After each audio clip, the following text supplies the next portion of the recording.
नमस्कार व्यूअर्स। आज मैं हाइड्रोलिक स्ट्रक्चर के ऊपर जो हम फोसलास थ्योरी को डिस्कस कर रहे थे उसी का न्यूमेरिकल आज हम डिस्कस करने जा रहे हैं आज के इस वीडियो पे। तो चलिए स्टार्ट करते हैं। न्यूमेरिकल ऑन फोसलास थ्योरी, ये रहा हमारा क्वेश्चन एग्जाम्पल, जिसके सहारे हम समझेंगे खोसलास थ्योरी का क्या एप्लीकेशन है इस क्वेश्चन को सॉल्व करने के लिए।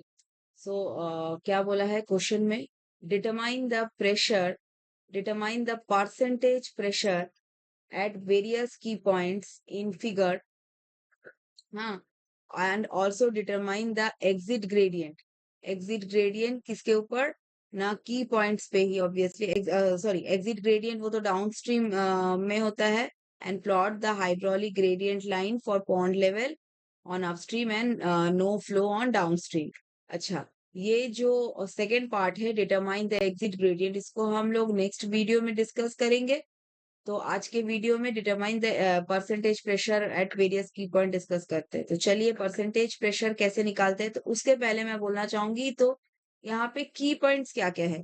की पॉइंट्स है ये सारे, E1 मैं मार्क कर रही हूँ, फिर D1, जैसे जिस पाथ में मेनली जो हमारा ये वाटर है, ये जो टोटल डेप्थ ऑफ वाटर है ना, ये जो टोटल डेप्थ ऑफ वाटर है यही ना सीप हो सकता है, मैक्सिमम डेप्थ ऑफ वाटर जो कि डैम के बेड के नीचे सीप हो सकता है, तो उसको हम लोग कंसिडर करेंगे कि कितना।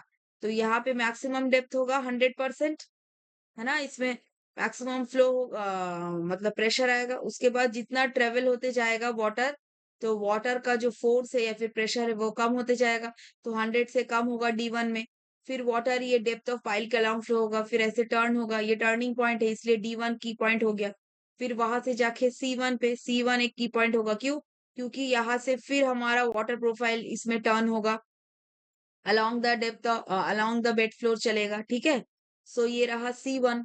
तो C1 पे फिर से और रिड्यूस्ड होते जाएंगे वाटर का प्रेशर, फिर C1 से चला E2, E2 में फिर हॉरिजॉन्टल से वर्टिकल हुआ अप डेप्थ ऑफ फ्लो, फिर चल के यहाँ पे D2, D2 के बाद फिर ये डायरेक्शन, ये पहले डाउनवर्ड था अब डाउनवर्ड से चले जाएगा अपवर्ड के तरफ, फिर ऐसे कर करके फिर C2, C2 है की पॉइंट, फिर ऐसे ही बेड मतलब फ्लोर, ये जो हमारा डैम का जो हाइड्रोलिक स्ट्रक्चर का जो फ्लोर है, फ्लोर के अलोंग ट्रेवल करके जाते हुए डेप्थ ऑफ फ्लो मतलब सीपेज फ्लो, उसके बाद फिर ये की पॉइंट आएगा नेक्स्ट जो है ये E3, इसमें डायरेक्शन फिर चेंज होगा, हॉरिजॉन्टल से वर्टिकल फ्लो होगा हमारा सीपेज लाइन।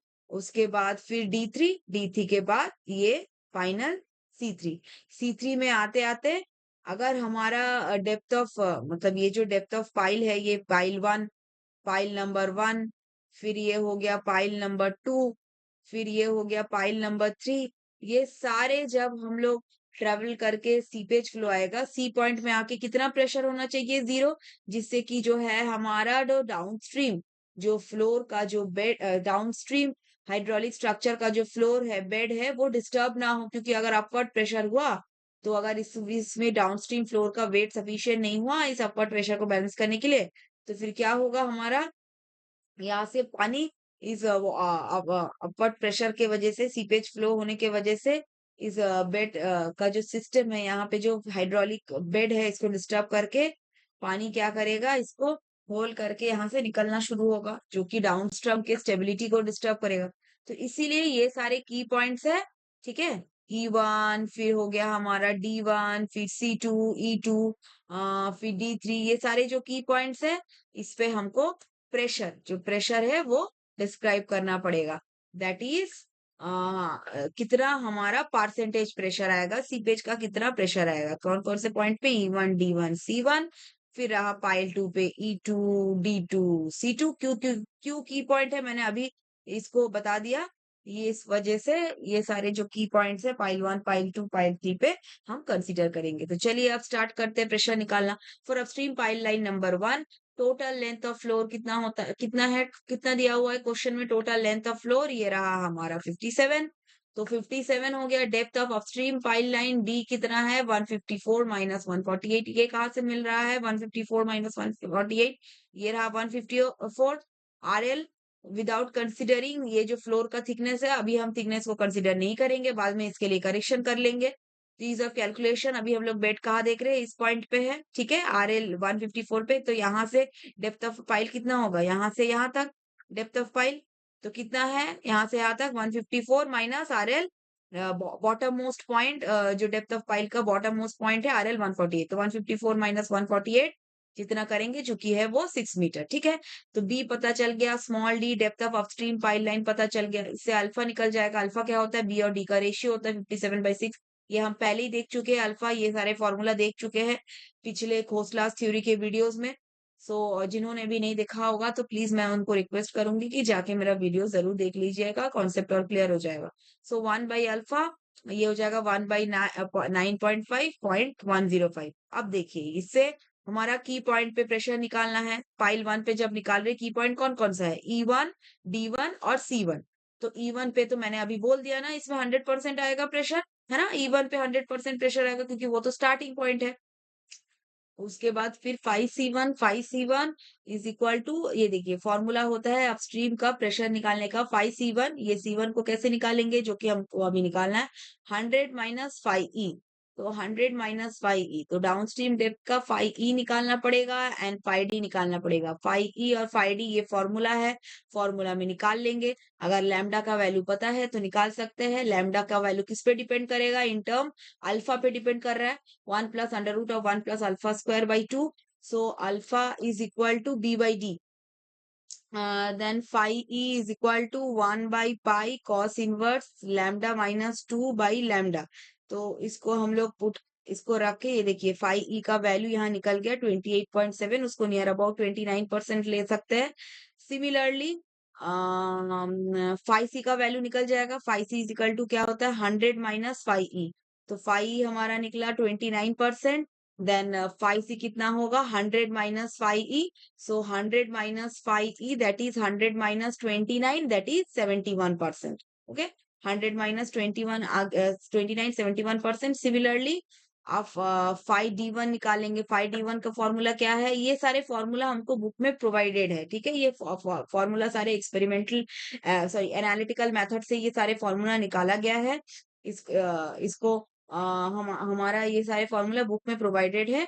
तो ये सारे मैं पिछले वीडियोस में भी हम लोग ऑलरेडी डिस्कस कर चुके हैं। तो five D one is equal to 100 minus 5D। 5D का फॉर्मूला अगेन ये रहा, 5D का formula 1 by pi cos inverse lambda minus 1। So 1 by pi cos inverse lambda, lambda की जो वैल्यू हम लोग निकाले हैं ये रहा 5.28, अल्फा का वैल्यू पुट करके अल्फा ये रहा 9.5। सो माइनस इसमें से आ गया 19.9%, दैट इज उसको नियर अबाउट ले सकते हैं 20%। तो 5D1 आ गया 100 माइनस 20, दैट इज 80%। अच्छा, इसमें स्टूडेंट्स का डाउट रहता है कि पाई बाई 180 डिग्री क्या होता है, पाई बाई 180 डिग्री क्यों, क्योंकि ये जो हमारा कॉस इनवर्स ये वाला टर्म निकला ना, कॉस इनवर्स, तो ये तो डिग्री पे आ गया, डिग्री में आ गया। तो बट हमारा 1 बाई पाई एक सामने है ना ये टर्म, जो कि रेडियन में है, पाई रेडियन में है। तो इस डिग्री को सेम यूनिट करने के लिए डिग्री को हम लोग जब रेडियन में कन्वर्ट करते हैं तो पाई बाई 180, ठीक है, क्योंकि 180 डिग्री में पाई रेडियन होता है। तो फिर अब एक्स वाई जेड जितना भी डिग्री होगा, यहाँ पे जैसे कि 5.65 फाइव ई के लिए जब हम लोग निकाल रहे हैं इतना डिग्री में कितना रेडियन होगा, तो पाई बाई 180 इंटू 51.65। सिमिलरली अगर हमारा कोई भी आंसर हम लोग को पाई से मतलब रेडियन से अगर डिग्री में कन्वर्ट करना हो तो वैसे ही हम जानते हैं पाई मतलब 1 रेडियन में 180 डिग्री होता है।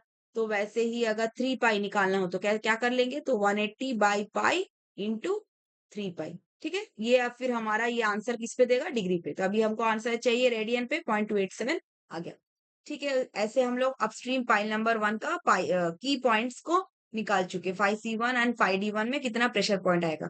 लेकिन ये हमने जो प्रेशर निकाला ये without considering the thickness of floor, पर बेड का तो थिकनेस है, हम देख पा रहे हैं 1 मीटर है थिकनेस ऑफ फ्लोर। फिर उसके बाद म्यूचुअल इंटरफेरेंस आएगा जो कि हम लोग पिछले वीडियोस में भी डिस्कस कर चुके हैं।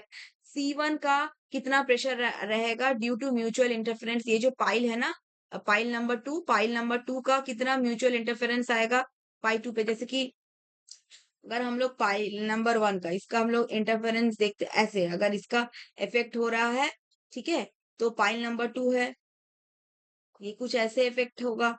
तो इस वजह से ये जो कॉमन प्लेस रहता है जिसमें कि हमारा पाइल नंबर 2 का इफेक्ट जो कि पाइल नंबर 1 पे पड़ता है, वो कौन-कौन से पॉइंट में होगा? C1 पॉइंट में किस वजह से? E2। और जब E2 पे प्रेशर निकालेंगे तो हम लोग क्या कंसीडर करेंगे कि C1 का क्या इंटरफेरेंस है E2 पे, ठीक है? तो ये रहता है म्यूचुअल इंटरफेरेंस। तो चलिए देख लेते हैं। अब हमने प्रेशर तो निकाल लिया।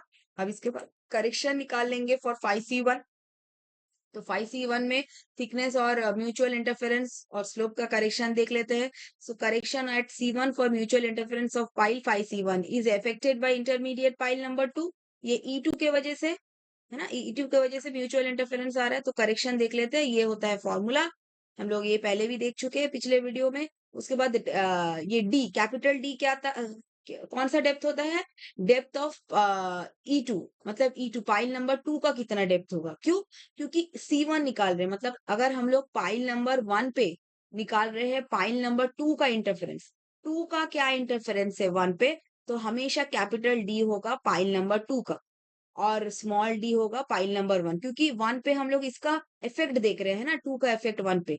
और अगर इसका उल्टा होता, जैसे कि C1 पॉइंट है और यहाँ 2 पे E2 पॉइंट है, अगर हम लोग C1 का इफेक्ट देखते E2 पे, तब जाके ये हो जाता स्मॉल डी। क्यों? क्योंकि हम लोग E2 पे इफेक्ट निकाल रहे हैं, E2 पे इफेक्ट हो रहा है। कौन इफेक्ट कर रहा है? C1। तो C1 पे तब हम लोग का depth of pile capital D हो जाएगा। C1 का डेप्थ मतलब डेप्थ ऑफ पाइल नंबर 1। सो इसीलिए कैपिटल डी यहाँ पे हो गया डेप्थ ऑफ पाइल नंबर 2, जो कि है 153 माइनस ये इसका भी आरएल सेम है 148। So 5 metre. Similarly depth of pile number 1 वो हम लोग पहले ही देख चुके हैं, दैट इज 153 माइनस 148। ठीक है, इसमें हम लोग क्यों करेक्शंस निकाल रहे, यहाँ पे 153 क्यों लिख रहे हैं? क्योंकि इसमें हम लोग अब मतलब थिकनेस को कंसीडर करेंगे, फ्लोर थिकनेस। सो चलिए, करेक्शन निकल गया हमारा 1.88% आ गया, ये हो जाएगा पॉजिटिव। क्यों? क्योंकि C1 जो है वो बैकवर्ड डिरेक्शन पे, C1 बैकवर्ड डिरेक्शन पे, तो इसमें प्रेशर ज्यादा आएगा कि कम? ऑब्वियसली प्रेशर ज्यादा आएगा। क्यों? क्योंकि ऐसे ही तो प्रेशर कम होता है, यहाँ पे 100, फिर यहाँ पे कुछ रिड्यूस हुआ, यहाँ पे सोचिए 80, फिर यहाँ पे रिड्यूस हुआ 70, फिर यहाँ पे रिड्यूस हुआ 60। तो यहाँ पे ज्यादा है ना, 70 है ना C1 पे, तो इसमें पॉजिटिव होगा फिर करेक्शन। और E2 पे कम है तो इसमें ऑब्वियसली इसमें नेगेटिव होगा। जैसे फॉरवर्ड पॉइंट होता है तो नेगेटिव होता है, बैकवर्ड पॉइंट होता है तो पॉजिटिव। तो C1 पे इफेक्ट देख रहे हैं फॉरवर्ड पॉइंट की वजह से, चूंकि ये बैकवर्ड रियर पॉइंट है E2 के रेस्पेक्ट में, इसीलिए यहाँ पे जो हमारा इफेक्ट होगा पॉजिटिव। सो ये हम लोग ऑलरेडी डिस्कस कर चुके हैं, मैंने फिर भी एक बार याद कराने के लिए बोल दिया। तो correction due to pile interference on C1 1.88% positive. चलिए अब नेक्स्ट देख लेते हैं करेक्शन, वो जब जो मैंने अभी एक्सप्लेन किया, पिछले वीडियोस में भी ये एक्सप्लेन था, वही मतलब लिखा हुआ है, वही स्टेटमेंट को लिखा हुआ है कि E1 और E2 का एक्सप्लेनेशन आप चाहे तो वीडियो को पॉज करके ये सारे स्टेटमेंट एक बार पढ़ सकते हैं। ये आपको बुक में भी रेफरेंस मिल जाएगा इसके घर में। तो चलिए कंटिन्यू करते हैं। अब correction at C1 due to thickness of floor, ये मैंने फिर से डिस्कस अभी छोटा सा किया है, इस वीडियो में थोड़ा सा यहाँ पे हल्का सा डिस्कस कर दिया, बट फुल इसका डिस्क्रिप्शन मैंने ऑलरेडी पिछले वीडियोस में दे दिया था, इसका फुल डिटेलिंग। तो इसलिए मैं और इसमें मतलब और इसको डिटेल में नहीं जा रही हूँ, आप लोग एक बार वीडियो पॉज करके इसको पढ़ लीजिएगा जरूरत पड़ा तो। So correction at C1 due to thickness of floor, अब थिकनेस ऑफ फ्लोर के लिए भी सेम, क्योंकि हमने पहले यहाँ पे प्रेशर कैलकुलेट किया था, पर एक्चुअल तो हम लोग को प्रेशर यहाँ पे करना होगा ना, C1 तो यहाँ पे आ रहा है पॉइंट, ना कि C1 डैश पे। तो हमने C1 डैश पे कैलकुलेट किया प्रेशर, चूंकि आया था 71%, है ना। C1 डैश पे कितना आया था? 71%। ये एक्चुअल C1 डैश था ना 154 में। तो अब हम लोग को निकालना किसमें है? C1 पे निकालने के लिए चलिए इंटरपोलेशन से निकालेंगे। ये रहा इंटरपोलेशन, 154 में था 71%, 148 यानी बॉटम मोस्ट 5D2, अभी निकाले 5D2 कितना आया? 80%, है ना। तो बीच का पॉइंट अब निकालना है। 5 C1 डैश में हमको 5 C1 डैश में पता है, 5D पे पता है, तो 5 C1 पे निकल जाएगा। 153 में ये वाला पॉइंट निकालना है। तो चलिए इंटरपोलेशन से निकल गया। इंटरपोलेशन कैसे करते हैं? 80 minus 71 by this 148 minus 154 into 153 minus 154, उसको करके 1.5% ये चूंकि होगा पॉजिटिव। क्यों? क्योंकि C1 पे, अब फिर नेक्स्ट पॉइंट, C1 पे प्रेशर ज्यादा आएगा कि C1 डैश पे प्रेशर जाएगा? ऑब्वियसली C1 पे प्रेशर ज्यादा आएगा। क्यों? अगर हम लोग टेबल पे एक यहाँ ये रहा हमारा टेबल, टेबल के ऊपर सोचिए हमने एक मटेरियल या फिर एक वेट रख दिया, तो ठीक है, और एक पॉइंट है 1, एक पॉइंट है 2। तो जब हम लोग 1 पे मेजर करेंगे, ये रहा हमारा टेबल, और जब हम लोग पॉइंट नंबर 1 पे मेजर करेंगे, तो क्या वेट आएगा? Due to this wait W1, ये जो वेट है जिसका कि ये एक कोई भी मटेरियल है जिसका कि वेट है W1, उसके वजह से एट पॉइंट 1 पे वेट कितना आएगा? टोटल वेट आएगा W1, ठीक है। लेकिन अगर हम लोग पॉइंट 2 पे कंसीडर करेंगे, तो पॉइंट 2 पे क्या वेट सिर्फ W1 आएगा? नहीं, W1 प्लस ये जो टेबल टॉप है इसका भी तो कुछ वेट होगा। सोचिए इस टेबल टॉप का वेट अगर हो गया W2, तो W1 प्लस W2, तो कहाँ पे प्रेशर ज्यादा आएगा? 1 पे कि 2 पे? ऑब्वियसली पॉइंट 2 पे प्रेशर ज्यादा आएगा। सिमिलरली यहाँ पे भी तो सेम हो रहा है कि वाटर का प्रेशर कौन से में ज्यादा आएगा? Floor at the level of C1 dash, ना कि floor at the level of C1। तो ऑब्वियसली C1 पे प्रेशर ज्यादा आएगा, तो C1 पे चूंकि प्रेशर ज्यादा आएगा, इसीलिए करेक्शन इसमें C1 पे क्या होगा? पॉजिटिव। फिर नेक्स्ट होता है करेक्शन ड्यू टू स्लोप। अब देखिए डायग्राम पे, यहाँ पे C1 से तो कोई स्लोप शुरू नहीं हो रहा है, शुरू हो रहा है स्लोप C2 से, तो इसी वजह से C1 पे कोई स्लोप नहीं होने की वजह से हमारा करेक्शन होगा यहाँ पे नील। तो करेक्टेड 5C1 की वैल्यू अब कितनी आ जाएगी? 71 तो पहले ही था। अब correction due to mutual interference निकल के आया +1.88, और थिकनेस की वजह से +1.5%, ये आ गया हमारा टोटल इतना। तो 5C1 करेक्टेड वैल्यू इतना आ गया, और 5D1 हमने कुछ देर पहले ऑलरेडी निकाला 80%। ठीक है, ये यहाँ पे हमने निकाला ना 5D, ये 5C1 और 5D1 फॉर्मूला से, तो 80%। ठीक है, अब 5D1 पे तो कोई म्यूचुअल इंटरफेरेंस नहीं आएगा, क्योंकि 5D1 यहाँ पे है ये पॉइंट, और अगर इस साइड होता तो इसके वजह से दोनों का म्यूचुअल इंटरफेरेंस कंसिडर करते। तो हम लोग चूंकि C1 पे E2 के वजह से क्या इंटरफेरेंस आएगा ऑलरेडी एक पॉइंट पे कंसिडर कर चुके हैं, तो नीचे पे तो कोई कंसिडर आएगा नहीं। तो D1 इस तरफ है और D2 उस तरफ है, तो इस वजह से यहाँ पे कोई म्यूचुअल इंटरफेरेंस या फिर फ्लोर थिकनेस, यहाँ पे कोई थिकनेस भी नहीं है D1 D2 पॉइंट में, तो ये सारे करेक्शंस डी वाले जितने भी पॉइंट्स है D1 D2 D3 पे नहीं आते हैं। चलिए नेक्स्ट, वैसे ही सिमिलरली अब हम लोग को निकालना है करेक्शंस फॉर कि कौन कौन से पॉइंट पे ना, इंटरमीडिएट पाइल नंबर 2। अब देख लेते हैं इंटरमीडिएट पाइल नंबर 2 के लिए कौन कौन से करेक्शंस है। करेक्शंस किस किस पॉइंट पे आने वाले हैं?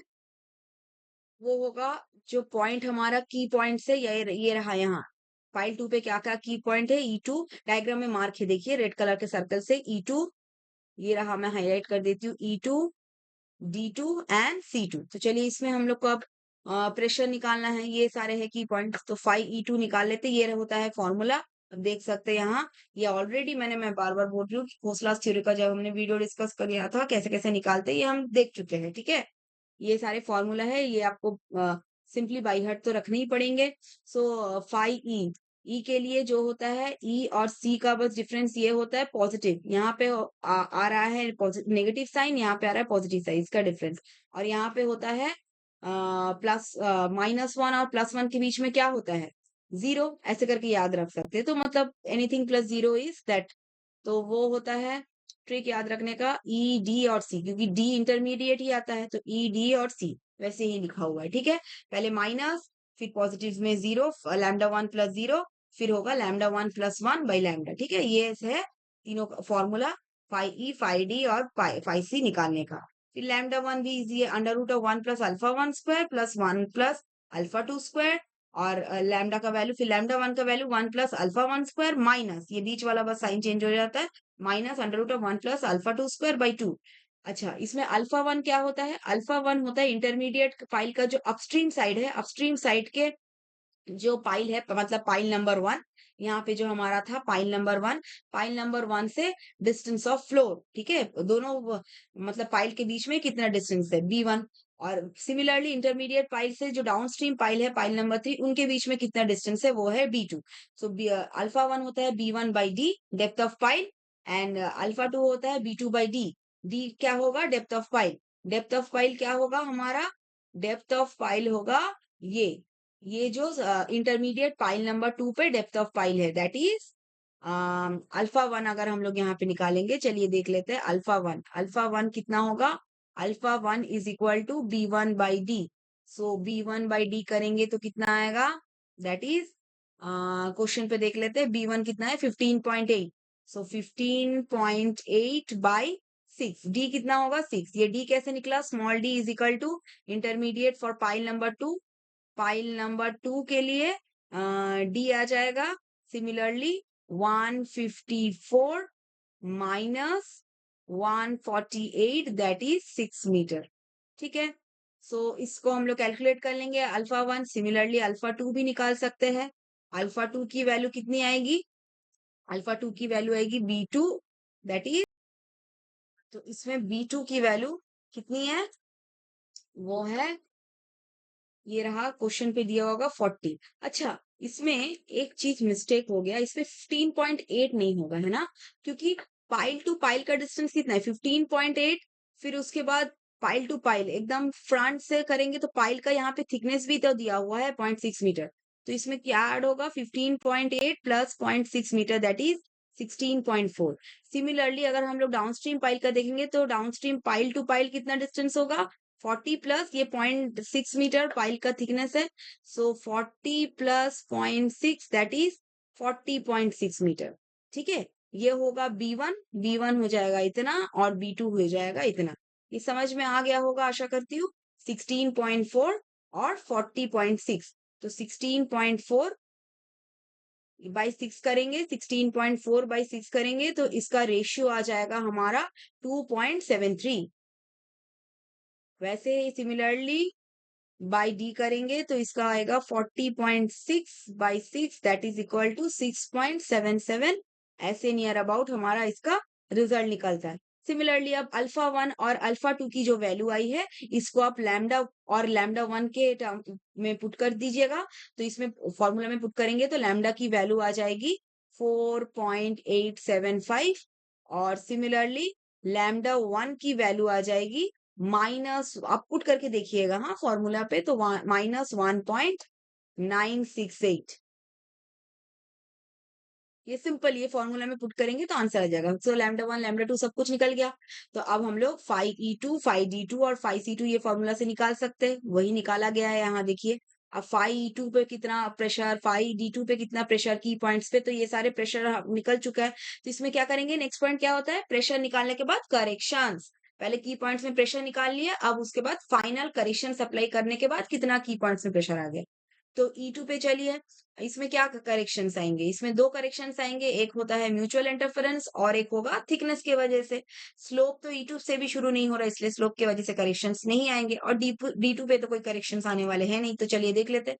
5E2 पे ये रहा, हम लोग पहले भी डिस्कस कर चुके हैं, वही फिर से दोबारा डी हो गया, डेप्थ ऑफ पाइल नंबर 1 हो जाएगा, क्योंकि 1 का इफेक्ट देखेंगे 2 पे, और स्मॉल डी होता है डेप्थ ऑफ पाइल फॉर जिस पे हम लोग इफेक्ट कंसीडर कर रहे हैं जो कि है E2, ठीक है। बी डैश होता है distance between 2 point, so distance between ये होता है centre to centre distance between 2 point, तो ये होगा 15.8, ठीक है। फिर होता है total floor length, total floor length तो हमारा 57 पता ही है, ये सबको आप करेक्शंस में निकाल लेंगे। अब ये करेक्शन क्या हो जाएगा नेगेटिव, क्योंकि ये फॉरवर्ड पॉइंट है ना, अगर हम लोग C2 का इफेक्ट देख रहे हैं E2 पे, तो C2 क्या होगा, C2 के रेस्पेक्ट पे E2 क्या है, फॉरवर्ड पॉइंट है, तो फॉरवर्ड पॉइंट में इसमें प्रेशर कम होगा, C1 में प्रेशर ज्यादा होगा, इसीलिए यहाँ पे नेगेटिव करेक्शंस फॉर 5E2। अब चलिए नेक्स्ट देख लेते हैं, corrections due to floor thickness, floor thickness similarly interpolate करके हम निकाल सकते हैं, इंटरपोलेट करके हम निकाल लेंगे 5E2 और 5D2 हमारा कितना निकला, 5E2 70.8 63.2 जो भी है, अच्छा इसको हम लोग यहाँ पे रख के इंटरपोलेट करके यहाँ पे निकाल सकते हैं, वही निकाला गया है, ठीक है ना। इंटरपोलेशन पिछले मैंने अभी कुछ देर पहले जो पिछला जो समझाया, जो पाइल नंबर 1 के लिए था, वही सिमिलर प्रोसेस है, ये इंटरपोलेशन यही आप देख लीजिएगा, यही सिमिलर प्रोसेस पाइल नंबर 2 पे भी यूज हुआ है, ठीक है। सो वैसे ही सिमिलरली फ्लोर थिकनेस के लिए भी हम फ्लोर थिकनेस के लिए ये निकल गया, ये आ गया पॉजिटिव, सॉरी नेगेटिव, क्योंकि E2 क्या होगा, फ्लोर थिकनेस, इसमें C1 पे ये ऐसे हो रहा है, फ्लोर डाउनवर्ड जाएगा फ्लोर, इसलिए इसमें फ्लोर थिकनेस हो जाएगा नेगेटिव। तो चलिए अब correction at E2 due to slope, इसमें नील हो जाएगा, C2 पे होगा हमारा करेक्शन ड्यू टू स्लोप, तो करेक्टेड वैल्यू 5E2 और फाइनल रिजल्ट आ गया 67.75। ठीक है, तो E2 पे कितना होगा प्रेशर 62.75 और D2 पे हम पहले ही निकाल चुके हैं। यहाँ से D2 पे कोई करेक्शन और होता नहीं है 63.2। अब चलिए C2 पे करेक्शंस देख लेते हैं।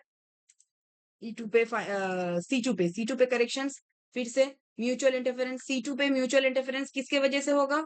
पाइल नंबर E3 के वजह से। E3 का म्यूचुअल इंटरफेरेंस C2 पे, तो C2 जो कि रियर पॉइंट है, बैकवर्ड पॉइंट है E3 के रेस्पेक्ट में देखेंगे तो C2 बैकवर्ड पॉइंट है, तो ये आ जाएगा करेक्शंस पॉजिटिव। तो चलिए इससे यहाँ पे सिमिलरली फॉर्मूला निकाल के डेप्थ डी, कैपिटल डी क्या होता है? जिसका जो इफेक्ट कर रहा है जिस पॉइंट में हम कंसीडर किए, तो फाइल नंबर 3 का डेप्थ होगा वो क्या होता है?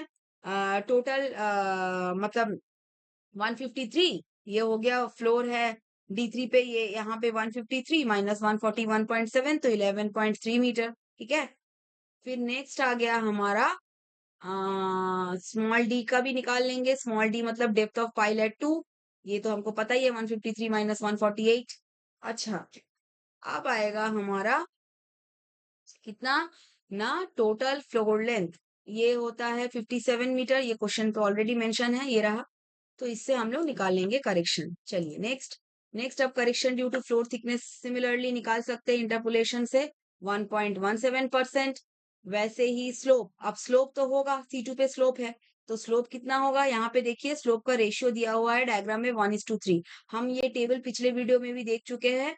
स्लोप करेक्शन के लिए टेबल को यूज किया जाता है 3:1 के लिए 4.5। ये अगर मतलब किस्मत अच्छा रहा तो ये वैल्यू दिया हुआ रहता है जनरली क्वेश्चन में, और नहीं रहा तो बाई मतलब आपको ये टेबल भी याद रखना पड़ेगा। तो चलिए ये रहा 4.5। तो 4.5 यहाँ से हम लोग टेबल से देख सकते हैं। हॉरिजॉन्टल लेंथ ऑफ स्लोप कितना है? ये रहा 3 मीटर। हॉरिजॉन्टल लेंथ ऑफ स्लोप 3 मीटर। सो 4.5 कितना? टोटल 40 मीटर लेंथ के लिए अगर 4.5 करेक्शन है तो अभी हम लोग का स्लोप कितना है? सिर्फ 3 मीटर ही है ना। पहले तो दोनों पाइल के बीच में डिस्टेंस कितना था? टोटल तो स्लोप नहीं है। C2 और E3 के बीच में टोटल तो स्लोप नहीं है, सिर्फ स्लोप है 3 मीटर के लिए। तो 40 मीटर, ये जो 4.5 है टोटल स्लोप दिखा रहा है, तो 40 मीटर टोटल के लिए करेक्शन है 4.5। तो 3 मीटर के लिए कितना हो जाएगा करेक्शन? तो 4.5 बाई 40 इंटू 3 इसको करेंगे तो ये आ गया पॉजिटिव। ये चूंकि यहाँ से स्लोप स्टार्ट हो रहा है तो स्टार्टिंग पॉइंट पे हमेशा नेगेटिव होता है करेक्शन, है ना। तो इससे करेक्टेड वैल्यू ऑफ 5C2 का निकाल लेंगे, जो अभी हम लोग का ओरिजिनली आया था 56.4 प्लस म्यूचुअल इंटरफेरेंस की वजह से, ये थिकनेस की वजह से, और ये स्लोप की वजह से 60.12 ये आ गया। तो आज के वीडियो के लिए मेरा इतना ही था। नेक्स्ट वीडियो में हम लोग डाउनस्ट्रीम का करेक्शंस का निकाल के फिर एग्जिट ग्रेडियंट और हाइड्रोलिक ग्रेड लाइन कैसे फॉर्म करते हैं वो देख लेंगे। तो wait for my next videos. So आज के लिए इतना ही। मेरा अगर वीडियो आपको अच्छा लगा तो प्लीज मेरे चैनल को सब्सक्राइब कर लीजिएगा और ये जो बगल में बेल आइकन है इसको दबाइएगा, जिससे कि मेरा जब भी वीडियोस हो आप तक जल्द से जल्द पहुंच सके, आप उसका ज्यादा से ज्यादा लाभ उठा सके। Thank you dear all. और ये कोई मेरे रेफरेंसेस है जिससे कि मैं अपना PPT बनाती हूँ। और once again thanks for watching. Thank you.